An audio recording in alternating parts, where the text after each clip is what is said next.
Trying to get my stuff packed to figure out what to take to Boston. My point. God damn. Oh, fuck. My head right here in the forehead is just pounding, so much pressure. Oh, look at my face. It's like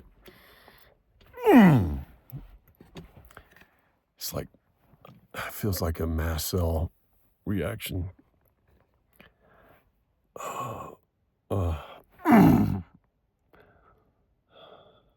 Which can come from many things, stress being one of them.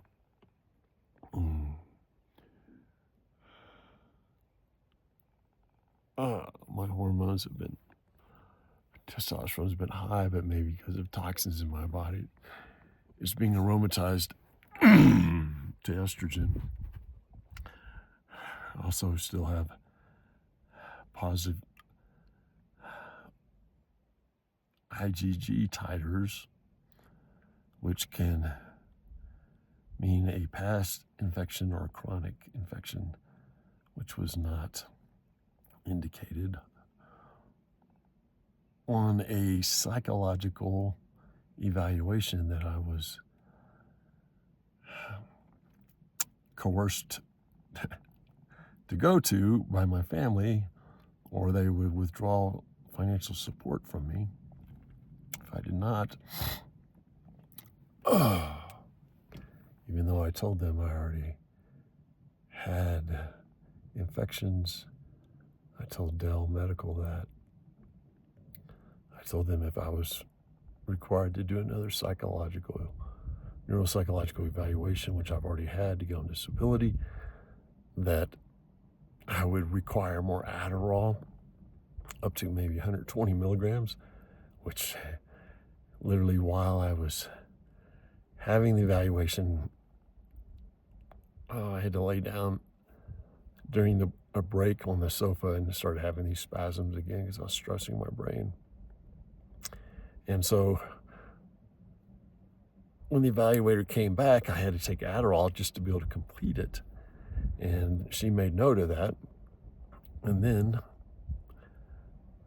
my tentative final report from Dr. Nimroff noted that I was taking too much Adderall and abusing Adderall, even though I had notified them that coming and having to do this would result in that. Trying to show him that my family was not listening to me, yet because my family had been telling me, we want you to get off of Adderall, he sided with my family.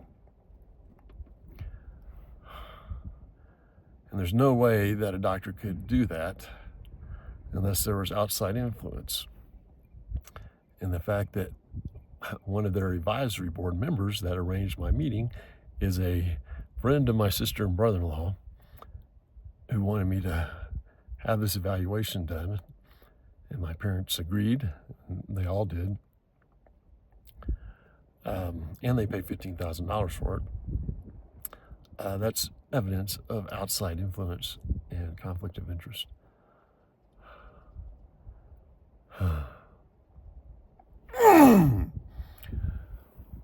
So I'm trying just to get everything together so that I can,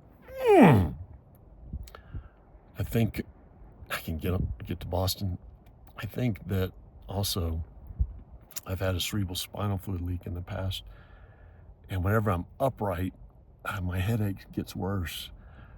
And so I'm just laying down in my car seat right now with my legs up seat back, trying to get rid of this headache, and have a spine MRI. Not scheduled yet, but at least I've had the appointment so I can schedule it in New York City with Weill Cornell and Dr. Salama's office. I also genetically I'm wanting to get tested for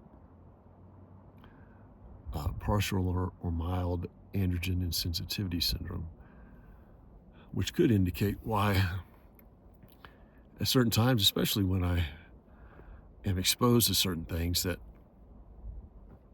and even when I take Adderall now, that I'll get this flushing in my face, which may be stress or Adderall and a combination of all of it. But also my skin gets real smooth, and where, it looks like estrogen is affecting it, and it does feel and look very feminine and more like female skin than male skin. And that's a whole nother story. Or while I've had Lyme, during on and off, I have had times of feeling female, especially when I take Adderall or boost my dopamine. And this happens, I get this feeling of feeling female or wanting to look female. So it could be that if my brain was only partially affected by testosterone, that partially masculinized, that I have a part male, part female brain that we all start out as. I guess when I shared this with my family, though, 5 years ago, they let me know that I would not be welcome at a family gathering dressed as a female. Not that I would want to do that, to be rejected at a family gathering, but it was a little eye-opening and shocking to me that they would say something like that, thinking that they were educated, open-minded people, and I'm just trying to share science with them. And evidently, if people get too much testosterone in the womb, they become even more combative and rigid and not accepting of things that are not like them, is my theory. Anyway, that's the update. April 25th or so, 2025.